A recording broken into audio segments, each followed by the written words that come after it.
তারাপীঠের জন্য আমরা বেরিয়ে গেছি, এবারে যাচ্ছি। হনুমান মন্দির আছে না এখানে সামনে, তো তারাপীঠ চলো। প্রচণ্ড গরম, সেরকমই রোদ উঠেছে, গিয়ে কথা হবে। এরই মধ্যে তারাপীঠ মন্দিরের খুব কাছাকাছি আমরা চলে এসেছি।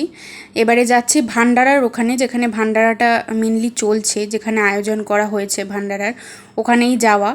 তো দুপুরের খাওয়াটা ওখানেই আমরা সেরেছিলাম। পুরোহিতদের এবারে পালা পড়েছিল, তো সকল পুরোহিতরা মিলে খুব সুন্দরভাবে আয়োজন করেছিল ওখানে।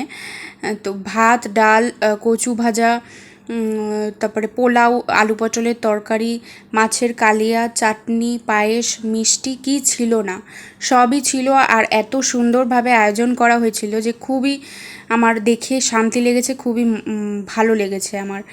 আর এইখানে এই যে এনাদের দেখছো, এনাদের সাথে আমাদের ট্রেনে আলাপ হয়েছে। আমরা মানে একসঙ্গেই এসেছি তারাপীঠে। তো ট্রেনে আলাপ হয়ে এত ভালো লেগে গেছে যে আমরা ওনাদের সাথেই ঘুরেছি সব জায়গা, সাইট সিনগুলো।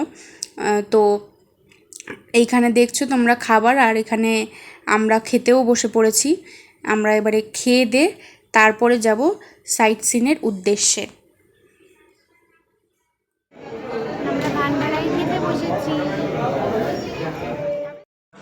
এই যে আমরা খেতে বসে পড়েছি, মা আমাদেরকে খেতে বসিয়েছে। এবারে আর কোনো কথা না বলে একটু তৃপ্তি করে খেয়ে নিই। একটু তৃপ্তি করে না খেলে হয় বলো? আমাদের বাবা মা ভাই বোন ছবি নাই, ভাই রামচরণ চট্টোপাধ্যায়, তারই চতুর্থ পুরুষ হচ্ছে আমি। বাবা বাবাদের সম্পর্কে আমার নিজের বড় দাদু, রামো দাদু, বামো দাদু, এগুলো সব ওনার ব্যবহার করা জিনিস। ওনার পায়ের পাদুকা, ওইটা কালী পুজো করতো, কল্যাণ করতো, ওই ন্যাপলা ভোজালি, ওইটা হাতের ত্রিশূল, কাঁচের বাক্সে কোনাতে আছে বামদেব বাবার চাবি, ওই ভাইয়ের একখণ্ড বস্ত্র, এটা কাঁধে থাকতো চাদর। মা বাবা ভাই বোন ছবি নেই, তখন ক্যামেরা ছিল। আমরা এসে গেছি ইস্কন মন্দিরে। এখানে অতিথি ভবন রয়েছে, মানে অতিথিরা এখানে এসে থাকতে পারবে। গরমকালে প্রচণ্ড গরম, কষ্ট, তাও এসেছি। যাই, কিন্ন দাদার সাথে দেখা করি। অবশেষে মন্দিরের ভেতরে ঢুকতে চলেছি। তো মন্দিরের ভেতরে আমি তো ক্যামেরা করতে পারিনি, বাট তোমাদের দাদা কিভাবে ক্যামেরা করেছে আমি জানি না।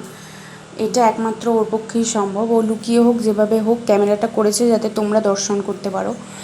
আর ওখানে গিয়ে আমি তো জাস্ট মুগ্ধ হয়ে হাঁ করে রাধাকৃষ্ণের দিকে তাকিয়েছিলাম, কেননা ওখানে গিয়ে আমার পুরো মায়াপুরের মতো ফিল হচ্ছিল। মায়াপুর বহু বছর আগে আমি গেছি, আমার সেভাবে মনেও নেই, কেননা এখন অনেক চেঞ্জেস এসেছে শুনেছি। তো এখানে এসে আমার মায়াপুরের মতোই ফিল হচ্ছিল, আর এত ভালো লাগছিল কি বলবো। তো ভগবানের কাছে আমার এই একটা জিনিসই আমার নিজের জন্য চাওয়া, যে আমি যেন তীর্থ দর্শন করতে পারি তোমাদের দাদার সাথে এবং পুরো ফ্যামিলির সাথে। তাছাড়াও অন্যান্য জায়গায় যাতে ঘুরে এক্সপ্লোর করতে পারি, এটাই আমার একমাত্র চাওয়া নিজের জন্য। তো ভগবান পাশে থাকলেই হলো, আর কিছু চাই না আমাদের।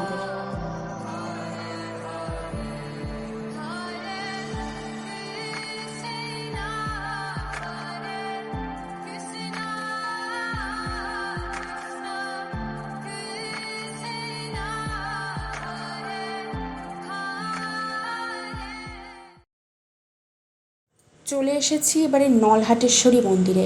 এখানেও ক্যামেরা করতে দিচ্ছিল না, কিন্তু তোমাদের দাদা কিভাবে ক্যামেরা করেছে আমি জানি না। জানি অনেক ভুল ত্রুটি হবে, কিন্তু ক্ষমা করে দিও। এটা হচ্ছে 51 পীঠের আর একটা পীঠ। এখানে মায়ের গলার নলি পড়েছিল বলে এটার নামকরণ করা হয়েছে নলহাটেশ্বরী মন্দির। যারা জানো তাদেরকে আর নতুন করে কিছু বলার নেই, যারা জানো না আমি তাদের উদ্দেশ্যেই বলছি, একবার ঘুরে যেও, খুব ভালো লাগবে। আর এখানে এসে যে আমার একটা 51 পীঠের একটা পীঠ যে দর্শন হবে, এটা আমি ভাবিনি কোনো দিনও, কেননা আমি জানতাম না প্রথমত। আর দ্বিতীয়ত হচ্ছে গিয়ে আমার ছোটোবেলা থেকেই ইচ্ছা ছিল যে আমি 51 পীঠের সব কটা পীঠ দর্শন করব, কিন্তু সেটা যে হয়ে যাবে এরমভাবে এখানে এসে, সেটা কোনো দিনও ভাবিনি। কিন্তু তোমাদের দাদা আমাকে এত ভালো একটা সারপ্রাইজ দিল, যাওয়ার সময় আমি জানতে পারি যে নলহাটেশ্বরী মন্দিরে যে যাচ্ছি বা ওটা যে 51 পীঠের আর একটা পীঠ, এটা আমি জানতে পারি। তো খুবই ভালো লেগেছে। আর এখানে তোমরা মায়ের দর্শনও করে নাও, মায়ের থেকে যা চাওয়ার আছে চেয়ে নাও, মা সবারই ভালো করবে। আর এখান থেকে আমরা আর কোথাও যাইনি, কেননা খুব গরম পড়েছিল, প্রায় 40-42 ডিগ্রি মতো। তো ওই কারণে আর পারছিলাম না, শরীর দিচ্ছিল না। তাছাড়াও হচ্ছে গিয়ে আমাদের হোটেলে ফিরে ফ্রেশ ট্রেশ হয়ে পুজোর জন্য বেরোতে হবে। মা তারার সন্ধেবেলা ওখানে পুজো দেবো মা তারার কাছে। তো ওই কারণে আমরা হোটেলে ফিরে গেছিলাম, কেননা ফ্রেশ ট্রেশ হয়ে আমাদেরকে রেডি হয়ে আবার বেরোতে হবে তারা মায়ের মন্দিরের উদ্দেশ্যে। ওই কারণে ভিডিওটা আর এন্ডও করতে পারিনি তাড়াহুড়োয়। আমি জানি এসব ছোটোখাটো ভুল ত্রুটিগুলো তোমরা ক্ষমা করে দেবে। তো সুস্থ থেকো, ভালো থেকো, তৃতীয় পর্বের জন্য অপেক্ষা করো। Love you all.